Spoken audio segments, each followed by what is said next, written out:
मंगलम भगवान वीरो मंगलम गौतमो मणि मंगलम कुंद कुंदाद्यो जैन धर्मोक्त मंगलम सर्वमंगल मांगल्यम सर्व कल्याणकारिकम प्रधानम सर्वधर्माणां जैनम जयतु शासनम जैनम जयतु शासनम। Okay, so mom was saying when she came there it was refused.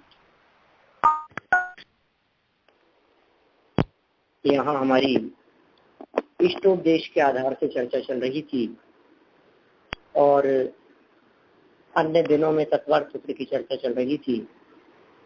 इन दोनों ग्रंथों के पूर्व हमने जो गुणस्थान विवेचन नामक पुस्तक पढ़ी थी, जिसका आद्योपांत हमने अपने दैनिक सभा में स्वाध्याय किया है, यहाँ उसमें एक प्रकरण अविभागी प्रतिच्छेद के संदर्भ में आ गया था और आप लोगों के सभी के विशेष अनुरोध पर आज हम थोड़ी बहुत चर्चा अविभागी प्रतिच्छेद के संदर्भ में करने वाले हैं।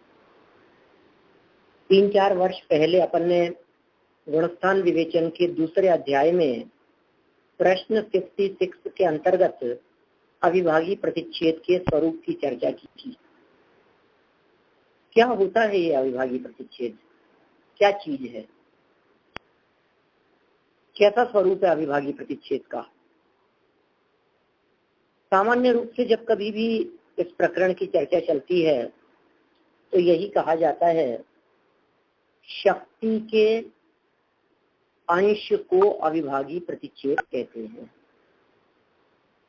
क्या होता है शक्ति के अंश, कौन सी शक्ति का अंश है और शक्ति के अंश किस प्रकार होते हैं। चित्त में एक अविभागी प्रतिच्छेद शब्द को लेकर के जिज्ञासा सी बनी रहती है और शब्द भी कुछ थोड़ा सा उच्चारण में भी कठिन दिखता है, तो ऐसा लगता है कि पता नहीं क्या होगा इसका स्वरूप, लेकिन बहुत सरल अर्थ है इसका। देखिए, अविभागी और प्रतिच्छेद 3 तरह से अपन इसके विभाजन करके इसका अर्थ समझने का प्रयास कर सकते हैं। अविभागी प्रतिच्छेद, अविभाग प्रतिच्छेद। अविभाग क्या चीज है?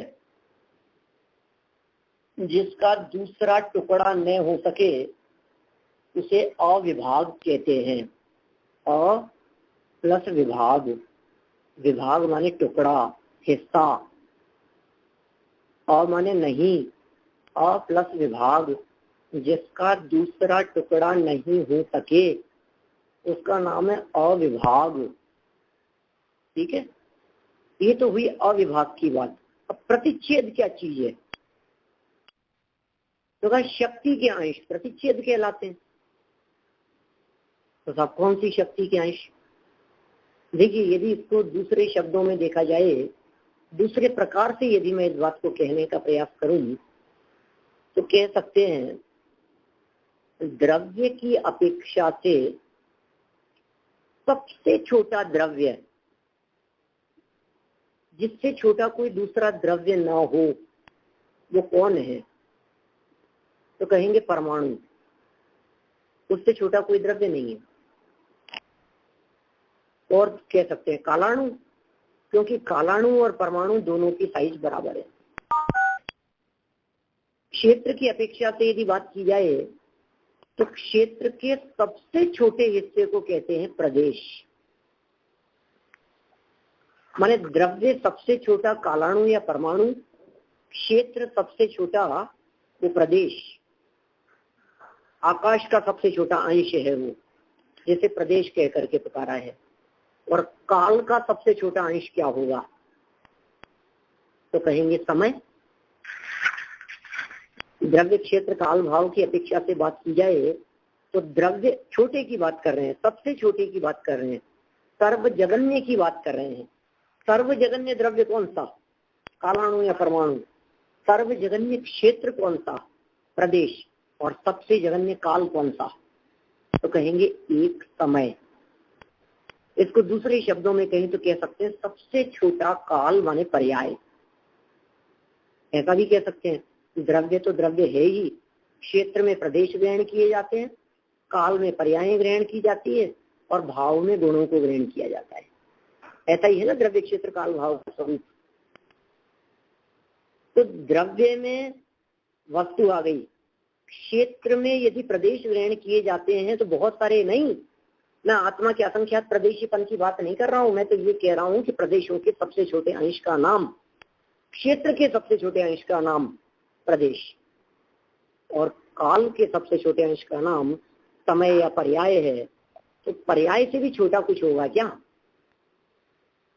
एक परमाणु, अब वो उसका प्रदेश एक, लेकिन उसमें पर्याय तो बहुत सारी हो सकती है। तो क्या उस परमाणु के एक प्रदेशी होने पर भी उसमें अनंत पर्याय हो सकती है?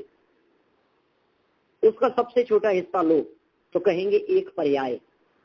तो अब इस पर्याय से सूक्ष्म क्या होगा कि भाई साहब इस पर्याय से सूक्ष्म भी है जिसका नाम है अविभाज्य प्रतिच्छेद। वो क्या है? वो भाव वाला फैक्टर है। जैसा भाव में तो गुणों को ग्रहण किया जाता है, गुणों को ग्रहण किया जाता है, लेकिन अविभाज्य प्रतिच्छेद के माध्यम से गुण के अंश को ग्रहण किया जाता है। आप कहेंगे साहब गुण का अंश क्या चीज है? गुण का अंश कैसे होगा? आत्मा में अनंत गुण है, एक ज्ञान नाम का गुण है, एक दर्शन नाम का गुण है, चारित्र नाम का गुण है, उद्गल के स्पर्श गंध वर्ण आदि गुण है। गुण का अंश क्या होगा? गुणों को शक्ति कहते हैं, शक्ति को गुण कहते हैं। जानने की सामर्थ्य शक्ति है हमारी, जानना ये गुण है, और जानने की शक्ति वो भाव है ना।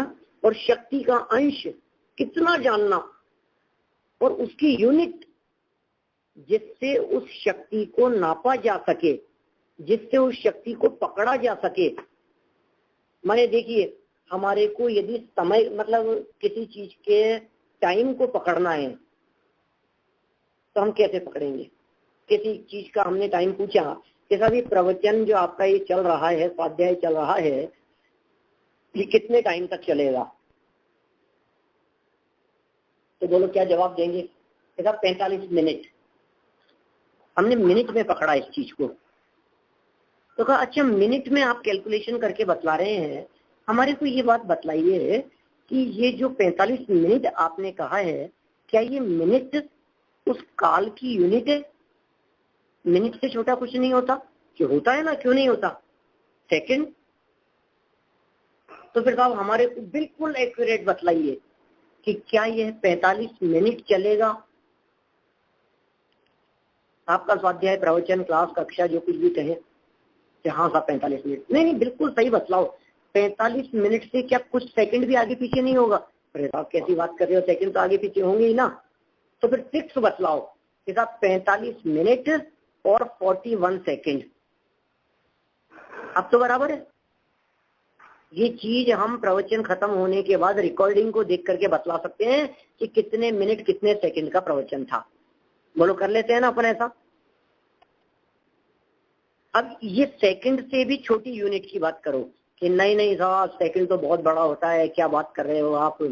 सेकंड से नैनो सेकंड की बात करो, उससे भी छोटे, इतने सेकंड, इतनी आवलियां और इतने समय, माने जिससे छोटा कोई दूसरा हिस्सा न हो, काल की जिससे छोटी कोई दूसरी नाप न हो, उसमें पकड़ो। किसको? कि शक्ति को। लेकिन बहुत तरह से इनकी व्याख्याएं हो सकती है। अविभाज्य प्रतिच्छेद को समझने के लिए एक बात तो आप अपने उपयोग में इस बात को बहुत पक्का बिठा लीजिए कि शक्ति के जो अंश अविभाज्य प्रतिच्छेद कहे जा रहे हैं, वो शक्ति क्या चीज है? शक्ति मतलब है गुण, और अविभाज्य प्रतिच्छेद गुण में लागू नहीं होते, पर्याय में लागू होते हैं। माने उन गुणों की जब प्रकटता की चर्चा होगी, उन गुणों की व्यक्तता की चर्चा होगी, तो कितनी व्यक्तता हुई उसको कैसे नापोगे आप? तो क्या अविभाज्य प्रतिच्छेद से नापेंगे? साहब ये अविभाज्य प्रतिच्छेद का गणित समझ में नहीं आया हमारे। आपके नहीं समझ में आया, लेकिन एक्चुअल बात ये है कि प्रत्येक पर्याय के अपने अविभाज्य प्रतिच्छेद न्यारे न्यारे। अविभाज्य प्रतिच्छेद से उसकी क्वालिटी नापी जाती है, अविभाज्य प्रतिच्छेद से उसकी तारतम्यता नापी जाती है। जैसे हमें किसी भी चीज की यदि नाप करने की मैं आपसे बात करूं, यदि मैं कहता हूं कि कितनी ठंड है, बोलो आपके यहाँ कितनी गर्मी है, अभी गर्मी का मौसम चल रहा है, कितनी गर्मी है आज हमारे यहाँ जयपुर में, कल हमारे यहाँ इंडिया जयपुर में सबसे ज्यादा डिग्री तापमान था। 34 वर्षों में इतना ज्यादा डिग्री टेम्परेचर कभी नहीं रहा। 46 डिग्री टेम्परेचर था सेल्सियस। कैसे नापा? अब उसमें भेद करो साहब, यहाँ कितनी है और वहां कितनी है। इसका साहब दोनों जगह 46 डिग्री है टेम्परेचर।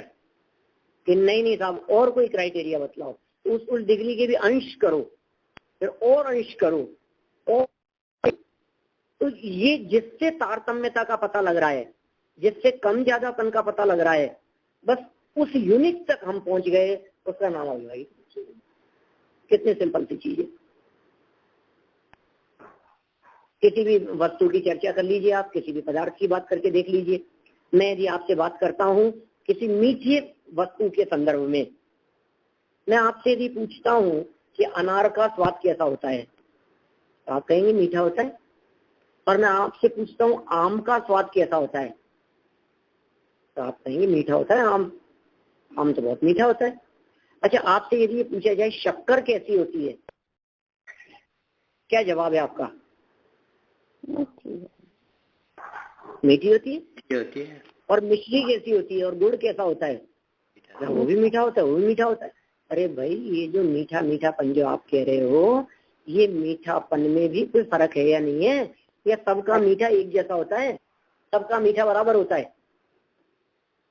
मैं आपसे कहता हूँ, आप अपनी जबान पर, अपने रसना इंद्रिय पर, जिह्वा के ऊपर 2 ग्राम मिश्री रखिए और उसके मिठास का स्वाद लीजिए। फिर मैं कहता हूँ आप 2 ग्राम गुड़ रखिए, क्या 2 ग्राम गुड़ और 2 ग्राम मिश्री का स्वाद एक समान है? नहीं। क्या दोनों की मिठास बराबर है? नहीं। क्वांटिटी बराबर है, ध्यान रखिएगा। क्वांटिटी 2 ग्राम की बात कर रहा हूँ, बट उसमें जो पावर है ना, वो पावर जो है वो सबकी अपनी अपनी है। कितनी पावर है, ताकत कितनी भरी हुई है उसमें, जरूर कितना फर्क पड़ जाता है, हम जवाब नहीं दे सकते। हम तारतम्यता का अनुभव करते हैं। एक रसगुल्ला खाया और दूसरे यहाँ का रसगुल्ला खाया, दूसरों के घर का खाया, क्वांटिटी बराबर, एक एक रसगुल्ला, और स्वाद में फर्क। हम ये कहना चाह रहे हैं, पुद्गल के परमाणुओं में भी, जैसे मान लीजिए 5 पुद्गल के परमाणु हैं, उन 5 पुद्गल के परमाणुओं की शक्ति अलग, और उसी जाति के 5 दूसरे पुद्गल के परमाणु, उनमें शक्ति अलग। अभी पूरे पुद्गल द्रव्य की शक्ति की बात नहीं करता। अभी मैं कहूं उस पुद्गल द्रव्य के किसी विशिष्ट गुण की शक्ति की यदि अपन बात करें,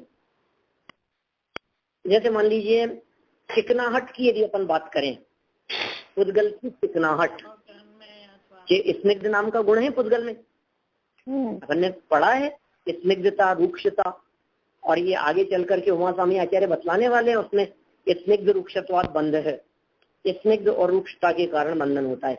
अब मुझे बतलाइए, जो चिकनाई है, क्या 2 बूंद पानी, उसमें चिकनाई है या नहीं है? है साहब। अच्छा, 2 बूंद पानी में चिकनाई है, उससे 2 बूंद गाय का दूध, उसमें चिकनाई है या नहीं? और 2 बूंद भैंस का दूध, उसमें चिकनाई और ज्यादा है। कि 2 बूंद भेड़ का दूध और 2 बूंद तेल, बोलो क्वांटिटी बराबर, मात्रा उतनी ही है, उसमें हो सकता है परमाणुओं की संख्या भी अपन तो नाप नहीं सकते, अपन तो अंदाजे से बात कर रहे हैं लगभग परमाणुओं की संख्या भी बराबर, किंतु उन परमाणुओं में चिकनाई की जो वृद्धि हुई है उस मात्रात्मक वृद्धि का नाम अविभागी प्रतिच्छेदों की वृद्धि है। इसे शास्त्रीय भाषा में कह सकते हैं चिकनाई के अविभागी प्रतिच्छेद निरंतर प्रत्येक उसमें बढ़ते चले जा रहे हैं।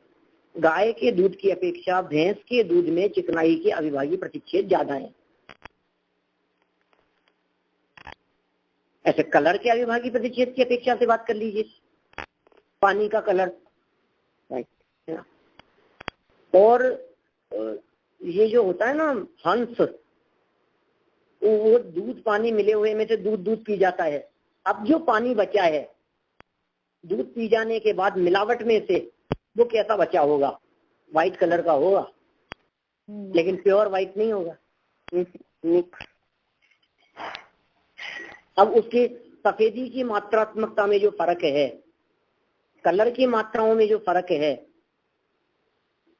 जैसे सर्दी गर्मी की अपन ने बात की, क्या सब डिग्री टेम्परेचर समान ही होगा?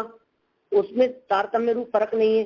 जैसे मान लीजिए अभी 45 डिग्री टेम्परेचर है और सुबह से शाम तक 45 डिग्री टेम्परेचर रहा, तो क्या वो 45 एक समान है? क्या उस 45 के सूक्ष्म अंश नहीं है जिनमें परिवर्तन हो रहा है? समझने वाली बात है। हम उसको व्यक्त नहीं कर सकते, हम उस शक्ति को समझने की चेष्टा कर रहे हैं कि उस शक्ति के कितने प्रकार के रूप हो सकते हैं। मैं यदि आपसे जहर की बात करूं,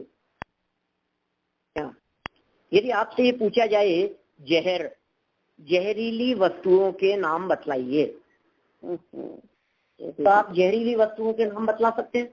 किस किस चीज का जहर है? छिपकली का जहर, सांप का जहर, हलाहल है, न मालूम कितने प्रकार का, बिच्छू का जहर, सबका जहर अलग अलग प्रकार का होगा ना। अच्छा, सब जहर की क्वांटिटी बराबर हो तो क्या सभी जहर का असर करने का तरीका या असर करने का काल समान है? नहीं। कौन कितना असर करेगा? एक जहर ऐसा, स्लो पॉइजन जैसा जहर तो खा रहे हैं हम।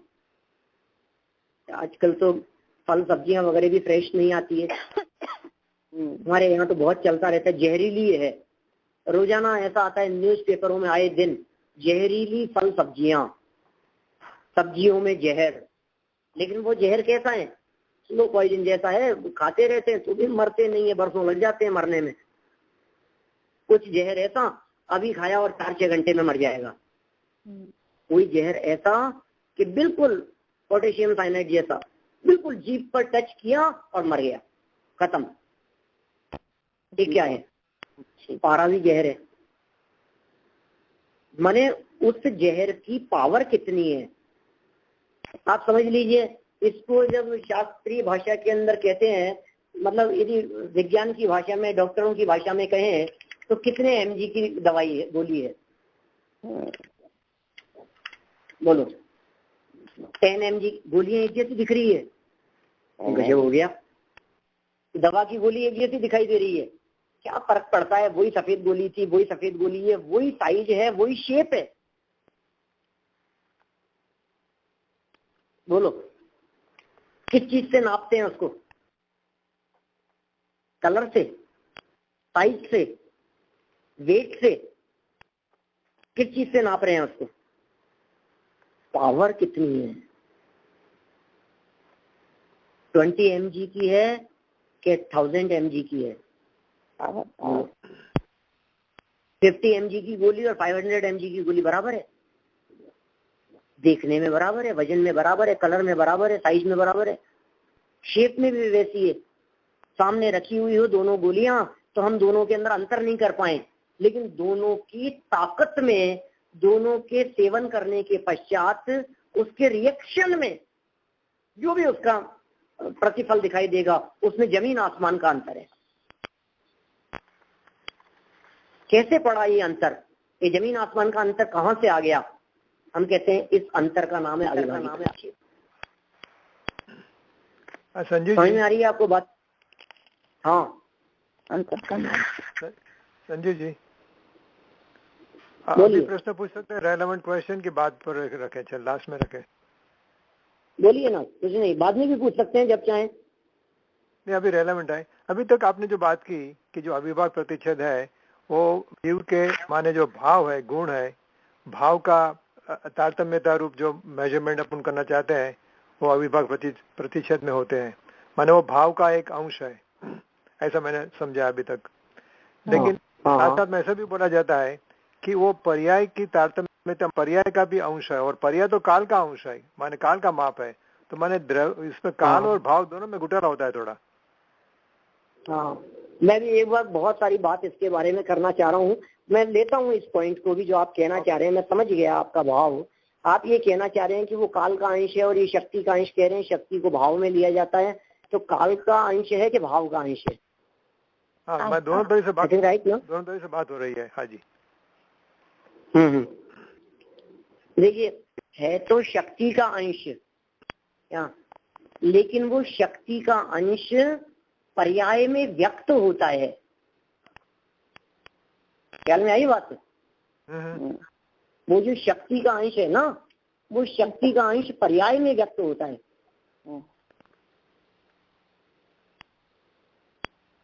अभी क्लियर होगी अभी और ज्यादा बात। देखिए, मैं यदि आपसे और दूसरे प्रकार से बात करूं तो मैं ये कहता हूं कि 2 इंद्रिय जीव, 3 इंद्रिय जीव, पंचेंद्रिय जीवों तक की अपन बात करें या जीव की बात करें, छद्मस्थ की बात करें, तो वो जो छद्मस्थ जीव है, उस छद्मस्थ जीव के कितने ज्ञान है? तो कहेंगे मति ज्ञान, श्रुति ज्ञान, 2 हैं। अवधि मने पर्याय के योग समझने हो सकते हैं किसी के हो तो। अभी अवधि और मने पर्याय को छोड़िए, मति और श्रुति की बात करें। मति श्रुति ज्ञान सबके है। क्यों सर, चींटी के मति श्रुति ज्ञान है या नहीं है? कि है साहब। अच्छा, मच्छर के मति श्रुति ज्ञान है? कि हाँ, उसके भी है। तो हमारे मति श्रुति ज्ञान है? कि बिल्कुल बराबर है।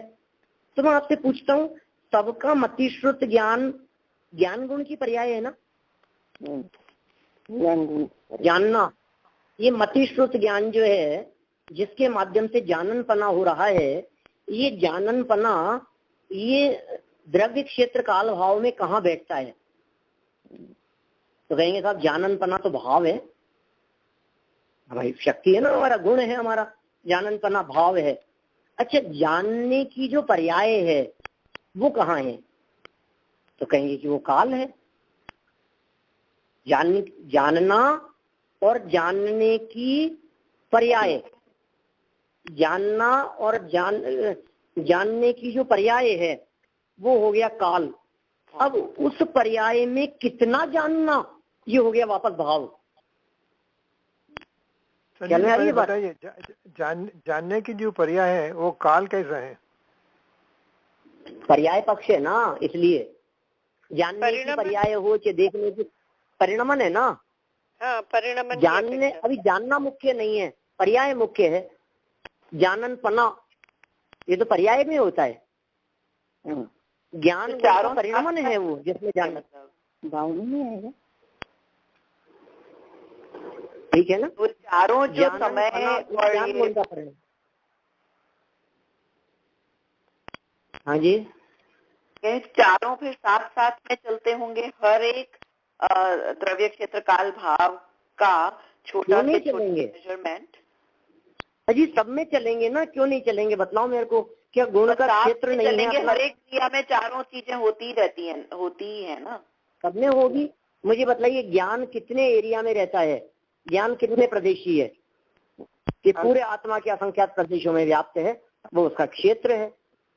प्रति समय की पर्याय रूप से बदल रहा है, ये उसका काल है। लेकिन एक समय की ज्ञान की पर्याय में कितना जानने में आया, ये उसके अविभागी प्रतिच्छेद पर निर्भर करता है।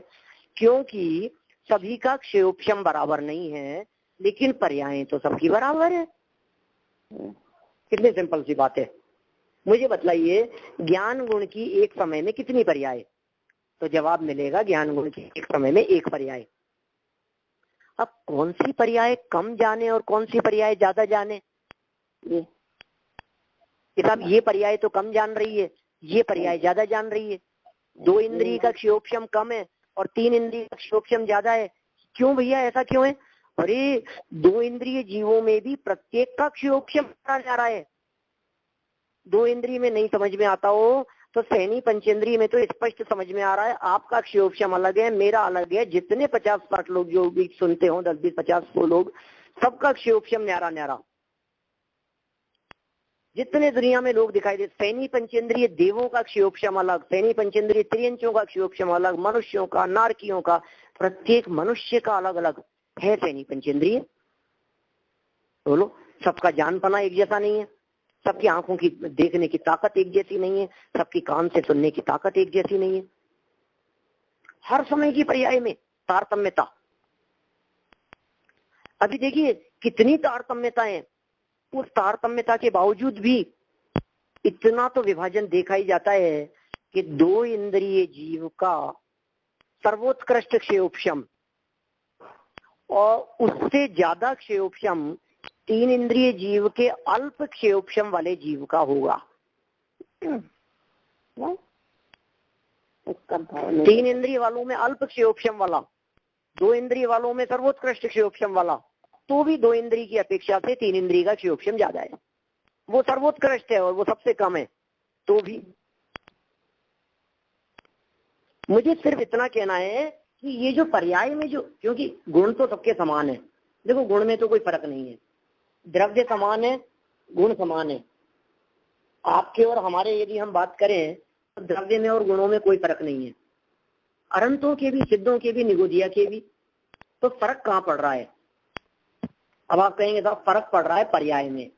बहुत प्रसिद्ध है, सब जानते हैं, सब स्वाध्याय अभ्यासी लोग हैं। आप ही तुरंत जवाब दे देते हैं इस प्रकार का कि अरे साहब इसमें क्या है, पर्याय में फर्क पड़ रहा है साहब। द्रव्य गुण समान हो तो क्या होता है? प्रदेशों की, देखिए द्रव्य की अपेक्षा से सब जीव द्रव्य हैं, क्षेत्र की अपेक्षा से सभी असंख्यात प्रदेशी हैं। एक प्रदेश भी निगोदिया का कम नहीं है, सिद्धों का ज्यादा नहीं है। काल की अपेक्षा से सभी की पर्यायें एक समय की होती है और एक एक समय करके होने वाली पर्यायें सभी की 3 काल के समय के बराबर है, उसमें भी फर्क नहीं है। किंतु वो जो पर्याय उत्पन्न होती थी, क्या एक समय की जो पर्याय प्रकट होती थी, उत्पन्न होती थी, वो एक समय की पर्याय कितना जान पा रही है? क्या जैसे समझिए आटा लगाते हैं आप या सब्जी बना रहे हैं, उसमें मिर्च डाल रहे हैं, धनिया भी डाल रहे हैं, समझिए नमक भी डाल रहे हैं, जीरा भी डाल रहे हैं, जो कुछ भी उसके जो भी हैं कंटेंट्स, वो सब उसके अंदर आपके द्वारा डाले जा रहे हैं। मैं आपसे पूछता हूँ, क्या सबकी मात्रा बराबर होती है? 1 चम्मच नमक डालते हैं तो 1 ही चम्मच मिर्च डालते हैं, जितनी मिर्च और जितना धनिया डलता है उतना ही नमक डलता है। सब बराबर होता है क्या? नहीं होता। क्यों फर्क कर दिया? क्योंकि सबकी क्वांटिटी 1 चम्मच नहीं है, क्योंकि सबकी पावर अलग अलग है, शक्ति अलग अलग है। 1 गिलास दूध के अंदर 1 गिलास भर की शक्कर नहीं डालते हम लोग। अब मिठा हम जानते हैं किसकी पावर कितनी होगी। आप चाय बनाते हैं मान लीजिए, तो चाय बनाते समय जितना दूध है, जितना पानी है, उसमें जो कुछ भी है, उसमें चाय की पत्ती कितनी होगी और चीनी कितनी होगी? बराबर नहीं होती। और जितनी चाय की पत्ती और चीनी हो उतनी इलायची नहीं डाल सकते आप उसमें, उतनी इलायची डाल दो उसमें जितनी आपने चाय पत्ती डाली है, तो क्या होगा? अभी देखिए मैं और इसको ज्ञान की पर्याय, ज्ञान गुण में से तो ज्ञान पर्याय ही निकलती है, बराबर। निगोदिया हो चाहे सिद्ध हो, यदि पर्यायों की समानता की अपेक्षा से बात की जाए तो हम कहेंगे प्रत्येक के ज्ञान गुण की पर्याय समान है। क्यों? क्योंकि ज्ञान गुण में से ज्ञान पर्याय निकल रही है। क्या फर्क है बतलाओ? मैं कहता हूँ ये बढ़ता हुआ क्षयोक्षम क्या चीज है जिसकी आप चर्चा करते हैं? साहब इनका क्षयोक्षम बहुत ज्यादा है, और साहब इनका क्षयोक्षम पहले तो कुछ नहीं था, आज इनका क्षयोक्षम बहुत बढ़ गया। क्या बढ़ गया? किस चीज में बढ़ गया? कौन सी शक्ति बढ़ गई? क्षयोक्षम बढ़ना क्या चीज है? बिल्कुल सीधा सा सिंपल सी बात है। एक समय की पर्याय में पहले कम जानने की ताकत थी, अब उसी एक समय की पर्याय में ज्यादा ग्रहण करने की ताकत प्रकट हुई। इसका मतलब क्षयोक्षम बढ़ गया। और वो जो पर्याय में जो ज्यादा जानने की ताकत बढ़ गई है, उस ताकत को हम कहेंगे अविभागी प्रतिच्छेदों की वृद्धि। और इस अपेक्षा से यदि बात की जाए तो केवल ज्ञान के अविभागी प्रतिच्छेद इस लोक में सर्वोत्कृष्ट कहे गए हैं। क्या सर्वोत्कृष्ट अविभागी प्रतिच्छेद हैं उस केवल ज्ञान पर्याय में। उससे ज्यादा अविभागी प्रतिच्छेद किसी के भी नहीं होते। सर्वोत्कृष्ट बात आ गई उसके अंदर। न मालूम कितना तारतम्य रूप उत्कृष्टता उत्कृष्टता उत्कृष्टता उत्कृष्टता उत्कृष्टता होते हुए तीन लोक तीन काल आलोक सहित और अनंत अनंत सबकी पर्यायें गुण पर्यायें सब स्पष्ट झलकते हैं। क्या अविभागी प्रतिच्छेद होंगे उसके, कैसी पावर होगी उसकी। अब केवल ज्ञानियों के अविभागी प्रतिच्छेद तो सबके समान है, लेकिन छद्मस्थ के ज्ञान गुण के अविभागी प्रतिच्छेद सबके समान नहीं है। चलो अभी तो हमने ज्ञान की बात करी। आप यदि ज्ञान को छोड़कर दूसरे गुणों में भी ये बात लागू करके देखेंगे तो आपको तुरंत ये बात बहुत आसानी से समझ में आ जाएगी। जिस तरह से मैंने आपको ये ज्ञान गुण के तारतम्यता की बात कही है, क्षयोक्षम के बढ़ने की बात कही है, क्षयोक्षम के घटने की बात कही है। मैं कहता हूँ निगोदिया जीव का क्षयोक्षम अक्षर के अनंत में भाग है। क्या सभी निगोदिया जीवों का ज्ञान बराबर होता है? हो सकता है आप लोगों में से कोई कह दे कि हाँ हाँ अरे सब निगोदिया जीव का बराबर होता है। ये बात तो उसी प्रकार है जिस तरह से सब मनुष्यों का ज्ञान बराबर होता है, क्षयोक्षम बराबर होता है। कितनी स्थूल बात है। कहाँ सब मनुष्यों का क्षयोक्षम बराबर होता है?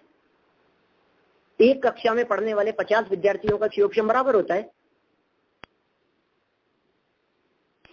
हाँ, लेकिन उन 50 विद्यार्थियों का जो 7th स्टैंडर्ड में पढ़ रहे हैं 6th वालों से क्षयोक्षम ज्यादा है और 8th वालों से क्षयोक्षम कम है। इस अपेक्षा से देखें तो सबका समान है। 7th स्टैंडर्ड के हैं सबका क्षयोक्षम समान है, लेकिन तारतम्य रूप तो असंख्यात लोक प्रमाण भेद पड़ते हैं उनमें। इसलिए गुणों के अविभागी प्रतिच्छेद का अर्थ ये समझना कि पर्याय का अंश, अब कहेंगे साहब पर्याय का कैसा? पर्याय तो खुद अंश है। पर्याय का अंश माने काल की अपेक्षा से नहीं, पर्याय का अंश माने पर्याय की पावर की अपेक्षा से। उसमें कितनी पावर है। विस्फोटक सामग्री होती है ना, कई कई प्रकार की विस्फोटक सामग्री होती है। आपके मोबाइल की बैटरी भी विस्फोटक सामग्री के अंतर्गत है, पता है आपको? इसमें भी विस्फोट हो सकता है, गैस सिलेंडर में भी विस्फोट हो सकता है। हाँ जी। माचिस की DSLI के ऊपर जो लगी हुई बारूद है वो भी फटती है। और एक अणु बम, परमाणु बम, एटम, उसमें भी ताकत है विस्फोट करने की। लेकिन वो जो विस्फोट की जो पावर है उस पावर को कहेंगे अविभागी प्रतिच्छेद। मैं इसको दूसरे प्रकार से और देखो आगम के आधार से बतलाने की आपको बात करूं तो मैं कह सकता हूं कर्मों के फल देने की शक्ति, अनुभाग कहते हैं ना उसको। अनुभाग क्या चीज है? कर्मों के फल देने की शक्ति का नाम है अनुभाग। फल देने की शक्ति। देखिए प्रकृति, प्रदेश, स्थिति, अनुभाग 4 प्रकार के बंधन होते हैं। इन 4 प्रकार के बंधनों में प्रकृति प्रदेश बंध कोई मायना नहीं रखता। कोई मायना नहीं रखता प्रकृति प्रदेश बंध। तो क्या मायना रखता है? स्थिति, और स्थिति भी छोड़ो, अनुभाग सबसे ज्यादा इंपॉर्टेंट है। मैं कहता हूँ 100 कर्म परमाणु बंधे आपको, 100 कर्म परमाणुओं में आपको ज्यादा तकलीफ देने की, फल देने की ताकत नहीं है। हमारे क्या फर्क पड़ता है, आएगा और झड़ जाएगा। उड़वी पिंड समाना, मिट्टी के ढेले के समान है, आया फल दिया, थोड़ा सा झड़ गया। और कोई वही 10 परमाणु, वही 100 परमाणु ऐसे पावर वाले हुए, ये ऐसा फल देते हैं, खतरनाक विस्फोट कर देते हैं। कर्मों की संख्या बहुत कम और ताकत बहुत ज्यादा, कर्मों की संख्या बहुत ज्यादा और ताकत बहुत कम। सब तरह के उदाहरण मिलेंगे अपने यहाँ शास्त्रों में।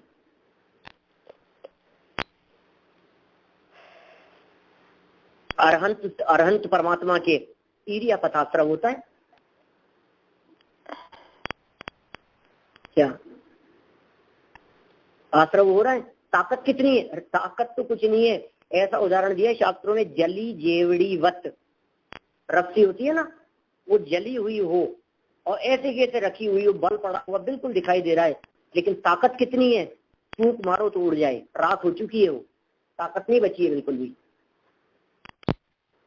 जैसी रस्सी का ढेर पड़ा था, उसका पूरा का पूरा क्या कहेंगे उसे, बंडल, रस्सी का बंडल जैसा रखा था वैसा का वैसा रखा हुआ है। जलने के बावजूद भी, आग लग गई थी, जल गई, आग बुझ गई, ठंडा हो गया, सब हो गया, वो रस्सी एज इट इज फोटो खींचो तो सिर्फ कलर में फर्क दिखाई देता है।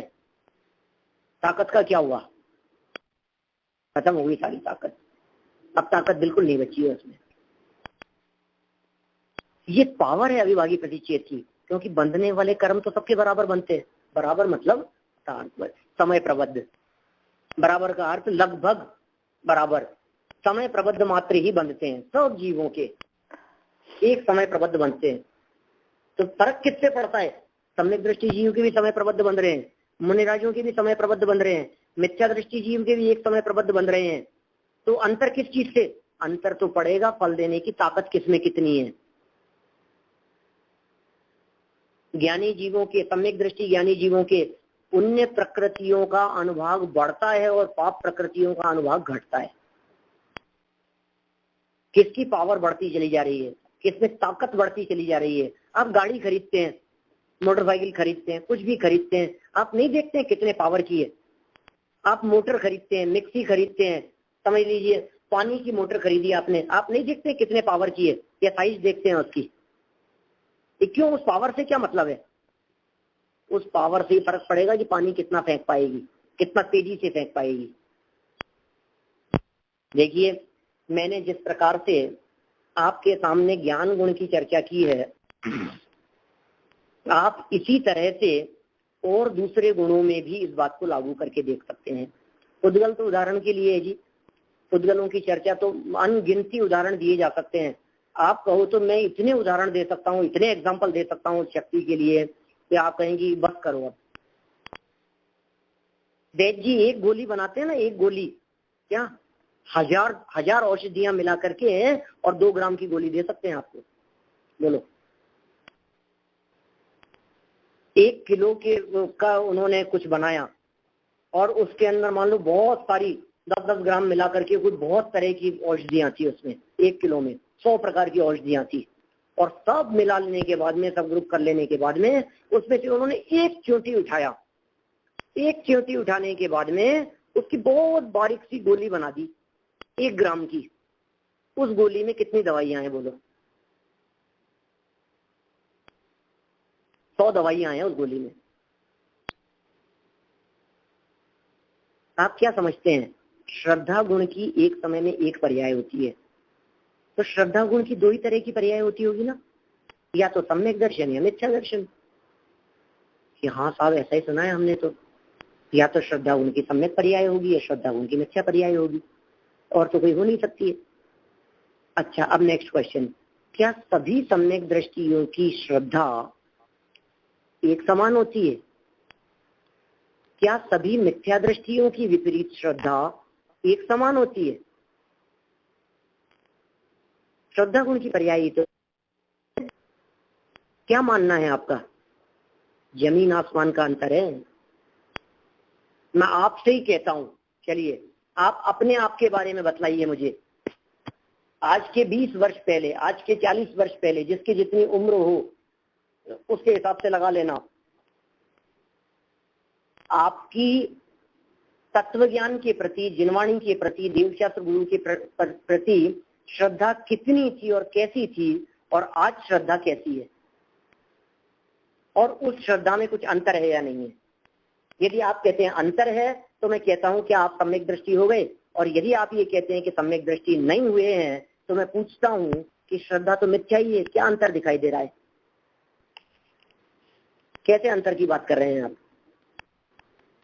बहुत फर्क पड़ता है भाई साहब, बहुत फर्क पड़ता है, श्रद्धा में बहुत फर्क पड़ता है। प्रति समय रोजाना प्रतिदिन जिनवाणी पढ़ने से, जिनवाणी की चर्चा हमारे कानों में पढ़ने मात्र से हमारी श्रद्धा बदल रही है। मैं आपसे पूछता हूँ, एक ग्रहित मिथ्या दृष्टि की श्रद्धा, एक अग्रहित मिथ्या दृष्टि की श्रद्धा, एक निश्चयवादी की श्रद्धा, एक सम्यक सन्मुख मिथ्या दृष्टि की श्रद्धा, एक एकेंद्रीय जीव की श्रद्धा और एक सच्चे देवशत गुरु की पूजन करने वाले की श्रद्धा, एक हिंदू की श्रद्धा, एक मुसलमान की श्रद्धा और एक जैनी की वितरागी तत्व ज्ञान पढ़ने सुनने वालों की श्रद्धा, क्या सबकी श्रद्धा को एक खाते में रख सकते हैं आप? नहीं, जिनवाणी की चर्चा पढ़ने सुनने से हमारी श्रद्धा के हाँ पंडित जी, अपनी चर्चा उस बारे में भी काफी चली थी। उसके आपने 6 भेद बताए थे जब हम पढ़ रहे थे ना, वो तो मुख्य 6 भेद से बात आई थी, वो मिश्र श्रद्धा के हिसाब से, पर तारतम्यता के हिसाब से तो असंख्यात भेद पड़ेंगे। सही बात है। वो आज हम कह रहे हैं आज के महीने पर पहले हमारी कैसी श्रद्धा थी और आज कैसी श्रद्धा है। 2 साल पहले हमारी श्रद्धा कैसी थी, मनीषा बहन आपकी श्रद्धा कैसी थी और आज कैसी श्रद्धा है। पिछले 4 साल के पहले की श्रद्धा देखो और अभी की श्रद्धा देखो। टोडरमल जी ने इस प्रकार के श्रद्धा के परिणमन के लिए गलता हुआ मिथ्यात्व शब्द का प्रयोग किया है। इस श्रद्धा गुण की पर्यायों के अंदर जो भेद पड़ रहा है, उसके मिथ्यापन में जो भेद पड़ रहा है, पर्याय वही एक समय की, पर्याय वही श्रद्धा गुण की, वो पर्याय क्षणिक ही है, वो पर्याय विपरीत ही है, लेकिन उस पर्याय में जो उल्टी मान्यता के अंदर जो तारतम्य रूप भेद है, वो भेद है अविभागी प्रतिच्छेद के कारण नापे जा सकते हैं। अविभागी प्रतिच्छेद के कारण उसका नाप लगाया जा सकता है कि किसकी श्रद्धा कितनी निर्मल हुई और कितनी श्रद्धा लेकिन मिथ्या तो जब तक सम्यक दर्शन नहीं होता पंडित जी, तब मिथ्या तो मिथ्या ही कहा जाते हैं, कितनी भी श्रद्धा हो जाए तो मिथ्यात्व है।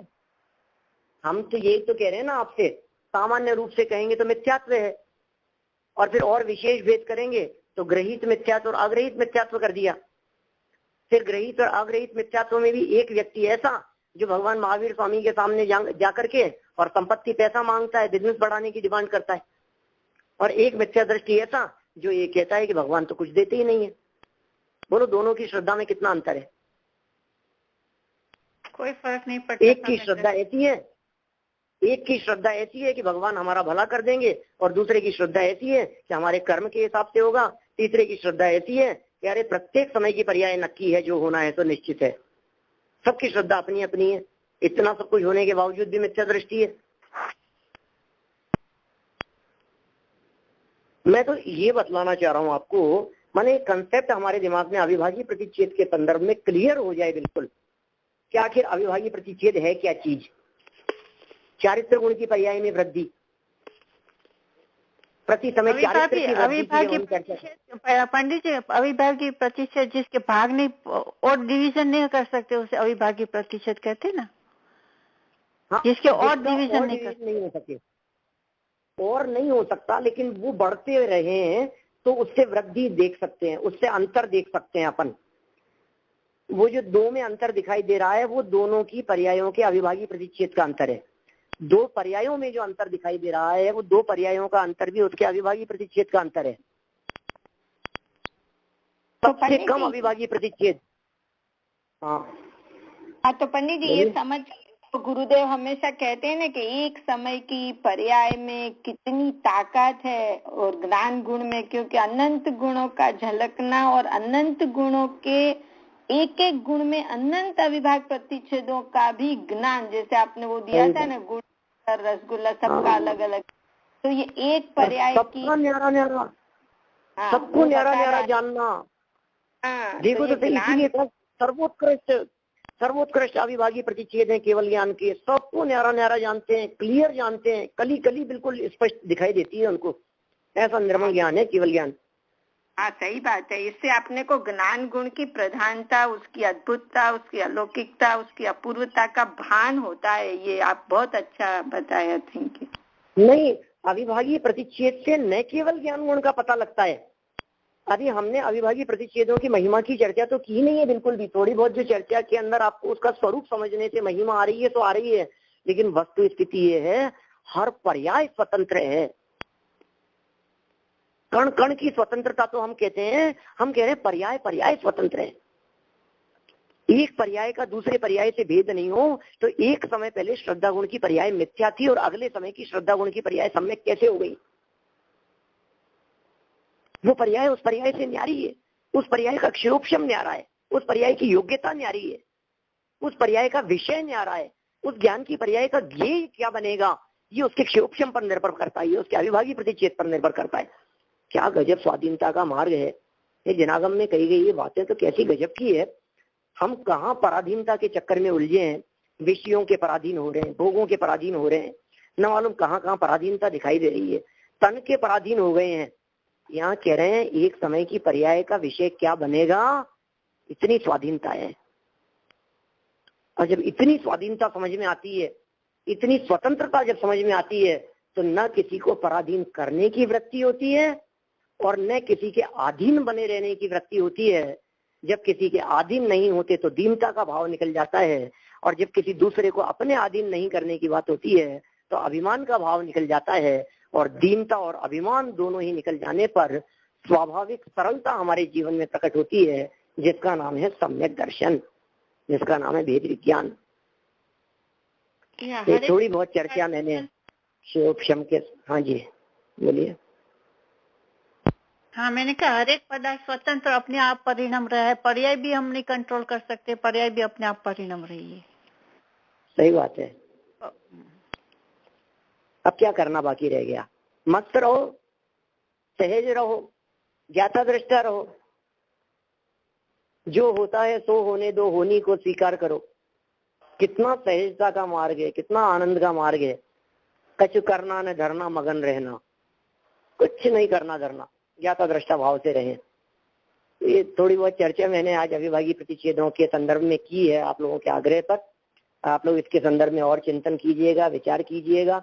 शब्द छोटा है लेकिन बहुत गंभीर भाव भरे हुए हैं, ठीक है। और इसका पूरा प्रकरण समझकर हमारे को अपनी शक्तियों की महिमा आए, अपनी पर्यायों में प्रकट होने वाली शक्तियों की और उनकी स्वतंत्रता और स्वाधीनता की जब ऐसा जान लेते हैं तो न उसे बढ़ाने की भावना जागृत होती है और न क्षयोपशम की हीनता से अपने आप में हीनता आती है। स्वाधीनता का भाव जागृत होता है, मोक्ष मार्ग जीवन में प्रकट हो जाता है। इन सभी विषयों के माध्यम से हम सबके जीवन में शीघ्रातिशीघ्र मोक्ष मार्ग प्रकट हो, वेद विज्ञान हो, मुक्ति की प्राप्ति हो। इसी मंगल भावना से मैं बात को विराम देता हूँ। संजीव जी, इसके बारे में हाँ बोलिए। पढ़ना हो, ज्यादा सीखना हो तो कौन से शास्त्र में है ये? मैंने पता है 2 दिन पहले आपने घोषणा की थी, मैंने सोचा कि मैं कहीं देखूं लेकिन मेरे को कहीं कुछ मिला नहीं। 2-4 जगह सिर्फ परिभाषा मिली, इसके अलावा तो बाकी तो चिंतन करने से मिलेगा और तो कहीं कुछ मिला नहीं। ठीक है। अच्छा, 2-4 जगह परिभाषाएं जरूर मिली है और परिभाषाएं भी सब जगह यही है कि शक्ति के अविभागी अंश को अविभागी प्रतिच्छेद कहते हैं। बस यही परिभाषा मिली सब जगह, और कहीं कोई बात नहीं है। अच्छा, अभी सबको रुकना है। एक बार पंडित जी जिनवाणी ले ले, उसके बाद सबको रुकना है। उनके अविभागी प्रतिच्छेद, पर्याय गुण, पर्याय के अविभागी प्रतिच्छेद। ठीक है, जिनवाणी स्तुति बोले। हाँ, जावाणी के ज्ञान ते सूझे लोकालोक, ओ वाणी मस्तक नमो सदा देत हूँ रोक, सदा देत हूँ। 9 बार में